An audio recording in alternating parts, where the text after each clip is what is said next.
Hello everybody, we are outside Molineux. My breath's going because Allan Saint-Maximin's absolute world at the end has lightened up the spirits here because we were going to come out and do a 1-0 defeat, but his wonder goal has got Newcastle a point today. This is the last word.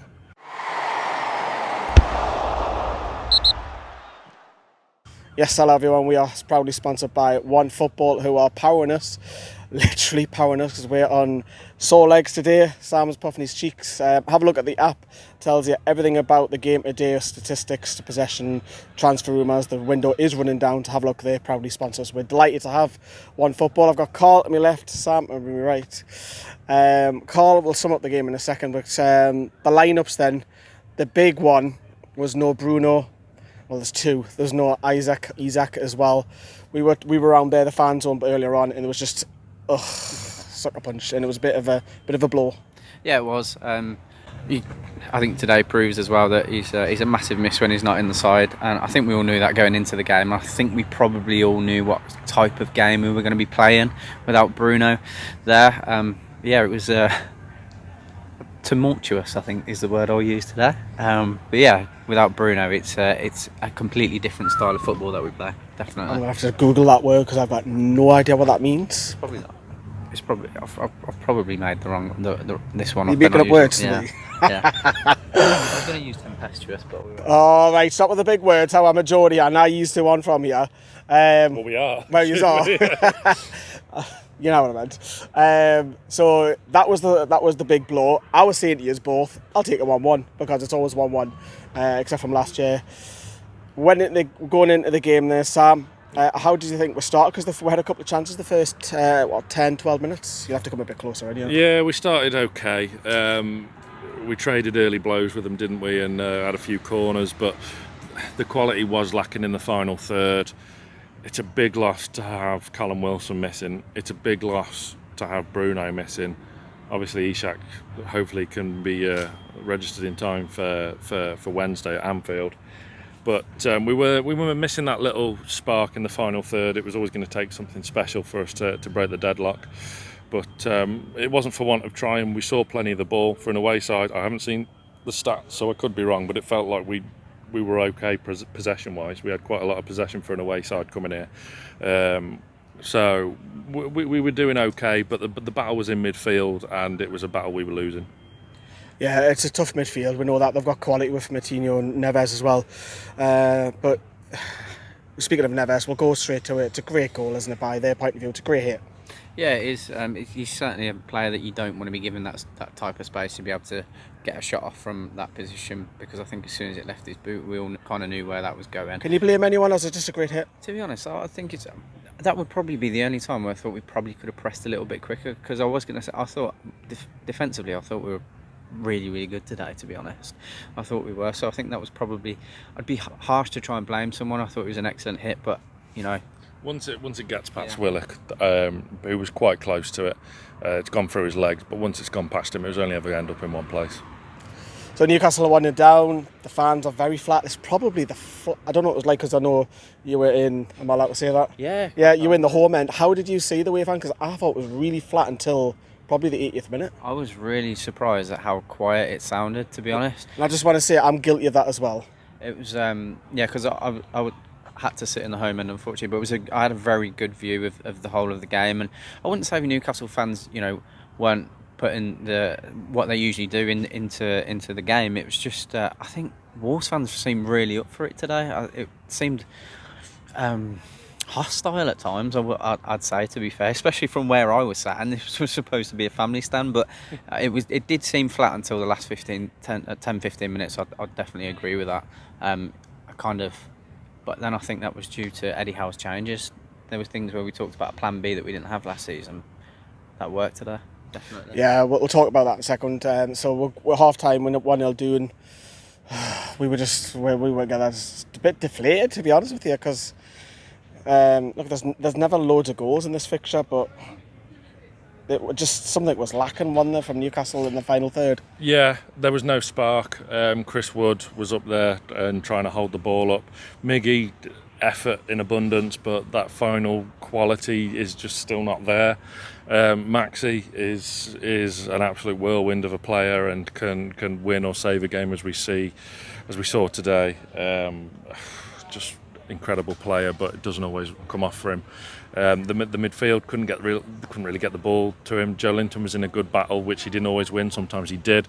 Sean Longstaff struggled in the first half, especially with a couple of loose passes. Willock did okay, and let's not forget that he was still the only person to have played all 3 games this week as well. So it's a tough place to come, this. They're no mugs, and it is a matter of time before they click and get their shit together. But there wasn't a lot for the away fans, and it's a tricky away end to generate a big atmosphere as well, because you're all the way down the long. You're not like in a corner at Leicester or something like, or behind a stand like West Brom. It's a tricky away end, so there wasn't a great deal for us to feed off, particularly at the start of the second half, when Wolves were looking comfortable and they obviously thought they'd got a second goal. I was saying to you before, that was crucial, because if that's given, it's game over. Yeah. So I think it was Ryan Fraser who was like, goes up for a challenge and he's thrown on the floor. Wolves go down the other end and score. Loads of Newcastle players, Nick Pope, Sven Botman, loads of them running at the referee saying, "Had a minute, you've got to look at that." Were you worried when it went to VAR? Yeah, I was, to be honest, just from the sheer abuse that Kieran Trippier was getting for even speaking to the referee. Because I'll be honest, I missed the foul, but I thought, how have they ended up with so much space with 4 players attacking on 1 defender? So something must have gone amiss, because we hadn't made any sort of mistake throughout the game. But I was worried, just for the way that the home fans had reacted. I was just unbelievably relieved when that didn't go in, because I was like, really?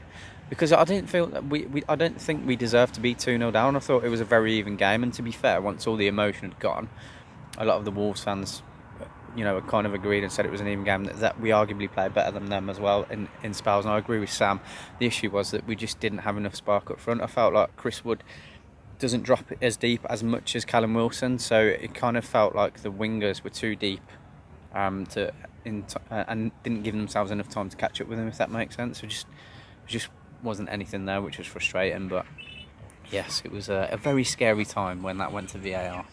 And that's probably a good time for Newcastle to get the arses in gear, because there was a few changes just before and just after, wasn't there? There was, and the changes kind of made the difference in the game. But you think when Fraser comes on, we've got a deliverer of crosses, but then Wood was off, so there was no one to get on the end of him. So, but there was still presence in there from set pieces. Your Botmans, Joe Linton. Sven Botman is a Rolls Royce of a player, by the way. He's frighteningly good for his age. Just so casual. Exactly. Just looks around like that laid back Dutch style. Like, okay, I see a pass. And it goes 50 yards to feet to Kieran Trippier, and it's just exquisite. He's a special player. The business we've done in this summer transfer window, we can be very proud of if we can get them all onto the pitch at once. But to just go back onto Carl's point, as soon as their second goal went to VAR and he was going to the monitor, I was 100% confident it was getting overturned. Everyone in the away end, and probably in the Steve Ball upper with the home fans as well. It happened right in front of us all. Everyone knew it was a foul. Yeah, it's a foul, as I mentioned, a couple of changes before that, a couple of changes after. Just give us a bit of freshness. And before we talk about that moment Allan Saint-Maximin scored, I have to show you this. Have a look. What a goal that is! Oh my God, Allan Saint-Maximin! Oh my God! What a goal! What a fucking goal! What a goal! What a goal! Oh my God! What a goal! Out of nowhere! Oh my God! What a fucking goal! Fucking hell! Oh my God! Oh my God! What have we just What a seen? goal that is! What a goal on the volley! Into the fucking corner! 1-1! So those were the scenes, Carl. Unfortunately, you had to look across. Sorry to dig you out. Sit on your hands. I was like this. I had my phone. Come in a little bit. I literally had my phone, and as soon as it went in, I was trying to be quiet, and I just went, "Oh!" It's like I just ejaculated. Oh, the scenes, man. I mean, first of all, what a fucking goal! It was ridiculous. As I said to you, as soon as it was coming down, and just where we were at, the point that we were at in the game, and the fact that we always draw with them, it's just like, it was written in the stars that it was going in. As soon as it left his boot, I was just like, you know, and just watching you lads erupt from the opposite side of the ground was a special thing to see as well, I will say that. And like you said, that just kind of lit the fans up as well for the remainder of the game, and it was excellent finish, excellent technique, and he fully deserved it. I thought he had a good game, but props to Allan Saint-Maximin, because I thought he did very well to contain him at times as well. But Maxi didn't give up and deserved a goal, I thought. Oh, what a goal. Having a competition on the run, I've mentioned that once or twice already, but we'll hear from Eddie Howe in a second, but we nearly nicked it. Elliot Anderson, we know the pressure that was on, we put the pressure on, we ended the game the better team, and it was a half-headed chance and it hits the top of the bar, didn't it? Yeah, but before then as well, Maxi goes through one-on-one on the counter, hits it straight at Jose Sarr. That goes in, I'm running up the stairs, shouting, get in, and running out on the fucking ground. It was like me at West Brom the other year, pre-COVID, I was like jumping up at half-time going, oh! But yeah, wow, if we'd have shithoused a win, that would have been something very, very special. But yeah, we could have nicked it. We almost did. On reflection, a draw, I think we would say, is probably fair enough. One for the coupons, say it's 1-1, what yet again. But yeah, we ended it. Some people near red card as well for Fabian Schär. That was a long VAR check. Yeah, it was never a red card. We do need the benefit of the replay to look at that. But yeah, is Mr. Howe. Yeah, mixed emotions for me, because I thought first half we weren't particularly great. Frustrated because I felt we could have imposed ourselves more in the match. Wolves are a very good team, they've got very good players, but slightly disappointed. But they're very pleased with the second half, and we penned them in. I thought we chased the game really well, had a number of chances, and arguably should have won the game really. I think better decision making. I thought we controlled the game with the ball. We made better decisions around their box. I thought we were probably too hasty to get the ball in the box in the first half, and that was unlike us. We didn't have our normal rhythm. But yeah, delighted with the never say die attitude, and we were never beaten today, right to the end, and full credit to the players for that. So that was Eddie Howe. Some people are going to say we're fortunate. Some people are going to say we deserved it. Look, it's fair. I think it is fair. He's going to be pressed on transfers. Carl, obviously, he's acted and played, but we fully expect him to be playing against Liverpool. He could even start. It's coming now at the final few days. We looked at the bench again today. The freshness helped 100% today. The quality though, you take Matty Targett's normally a regular, and Ryan Fraser probably would, but apart from that, we didn't have nothing, and that's a worry for me going on at the season, because John Joe Shelby's out, Bruno was missing, Isak was missing, Wilson was missing. What happens on Wednesday night if we have another injury? Where do you strengthen?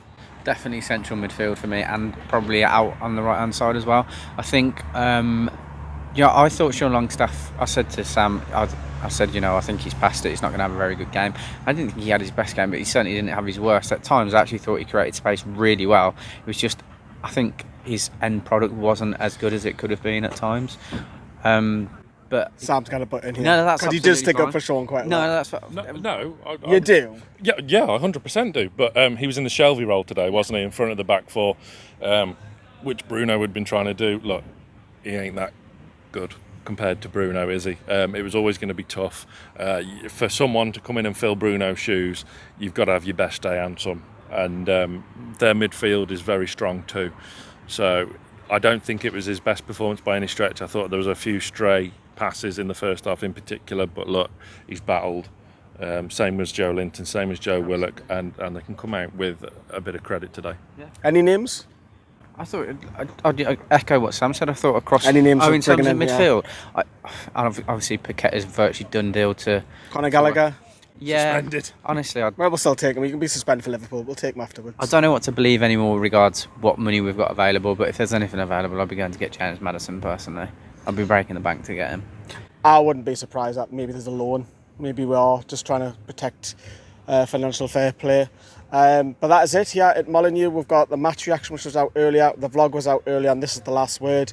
And the fixtures come thick and fast because we've got the trip back over to Merseyside once again, and then we've got the transfer window, which we'll do something special for you on Thursday, a deadline show. But from I'm Carl, on Sky again. Yes, he's on Sky again. Sky again. Sky friends. Sky friends. Sky friends.